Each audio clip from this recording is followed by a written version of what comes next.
Good morning, students. Today we are going to see summary writing. Summary writing is one of the most important writing skills.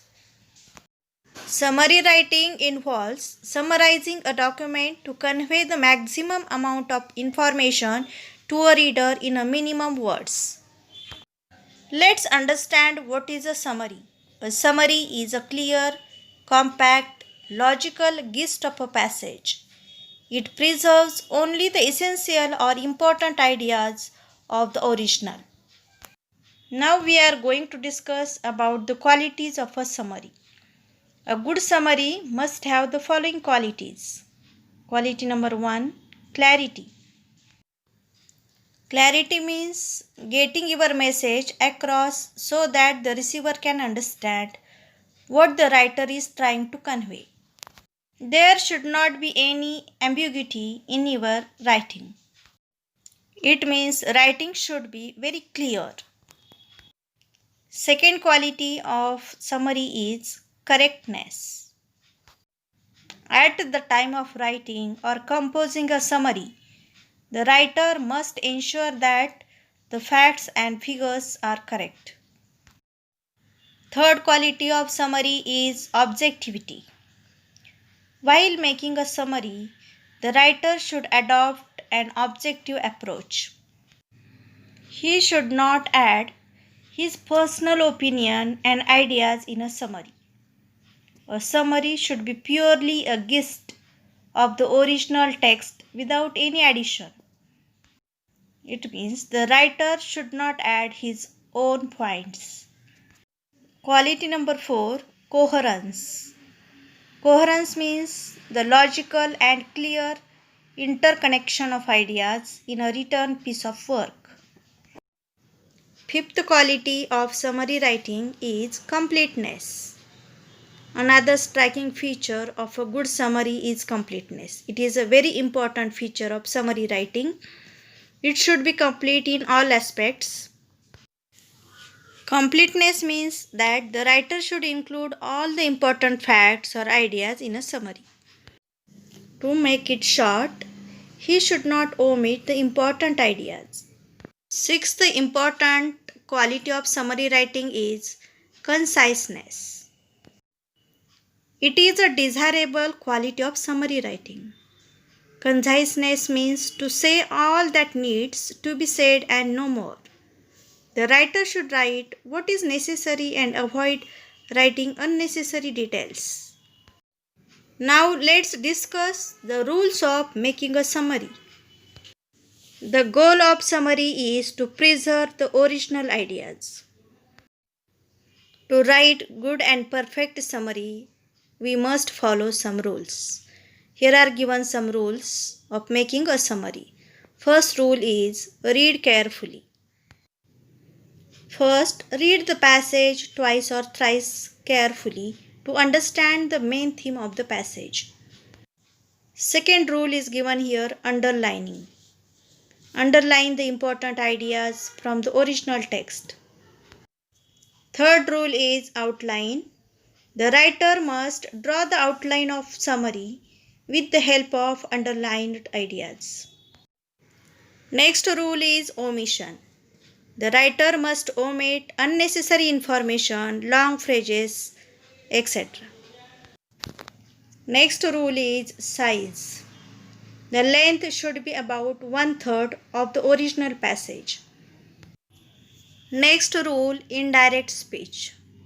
If there is direct speech in the passage, it should be changed into indirect speech.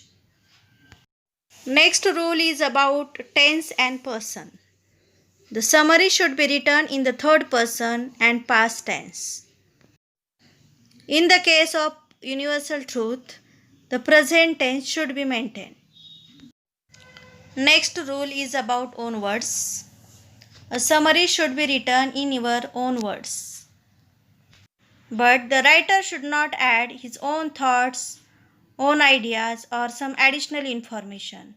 He must write the summary in his own words but regarding to only text. Rule number 9, summary of a dialogue. The summary of a dialogue or conversation should be always expressed in the form of a narrative. Rule number 10 is objective approach. Adopt an objective approach. Don't add some personal ideas to a summary. Rule number 11. One paragraph. In the summary writing, write all the ideas in one paragraph only. Rule number 12 is title.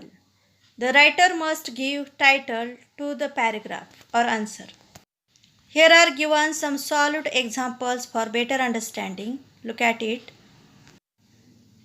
Summarize the following passage. Passage is given here. First, let's read the passage. Teaching is the noblest profession. A teacher has a sacred duty to perform. It is he on whom rests the responsibility of molding the character of young children. Apart from developing their intellect, he can inculcate in them qualities of good citizenship, remaining neat and clean, talking decently, and sitting properly.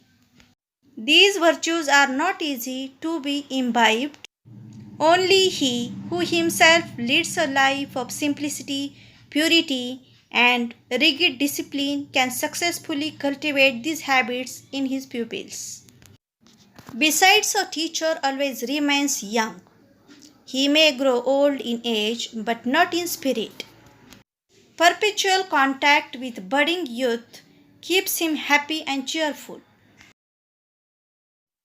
There are moments when domestic worries weigh heavily on his mind, but the delightful company of innocent children makes him overcome his transient moods.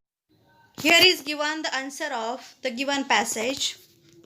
Title is Teaching, a Noble but Challenging Profession. Answer is given in one paragraph. Teaching is the noblest profession. A teacher himself leading a simple, pure, and disciplined life can mold the character of young children and make them responsible and good-mannered citizens. Besides, he remains ever young, forgetting his own domestic worries in the constant company of the young. One more example of summary writing is given here. Let's understand. Summarize the following passage. Passage is, a subject of great debate has been the nature of dreams that people experience.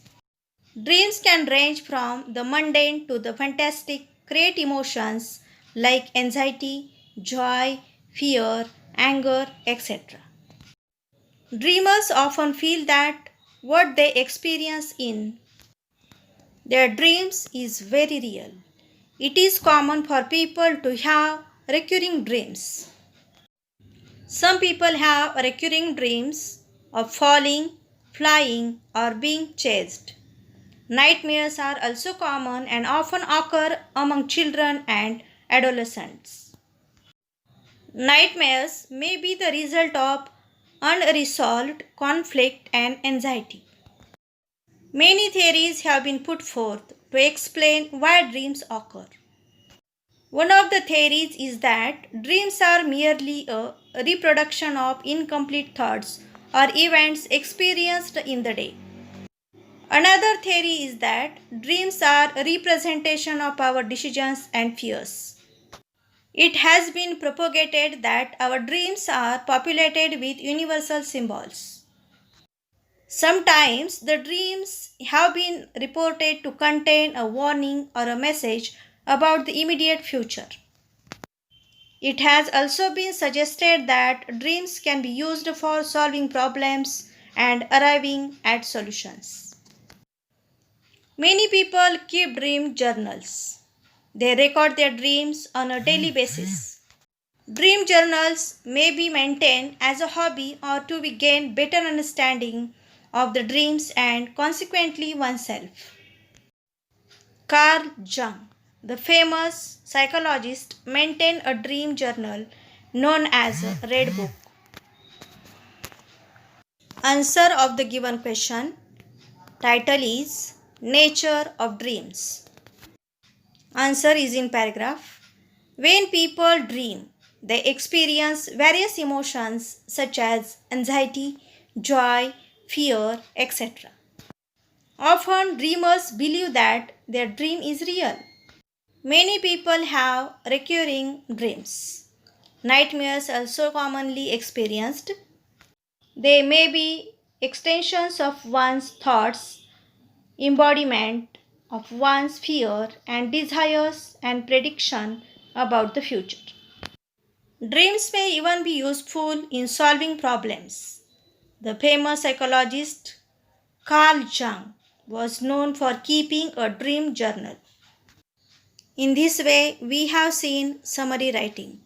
Students, you have to read given examples very carefully and then write them in your notebook. Thank you.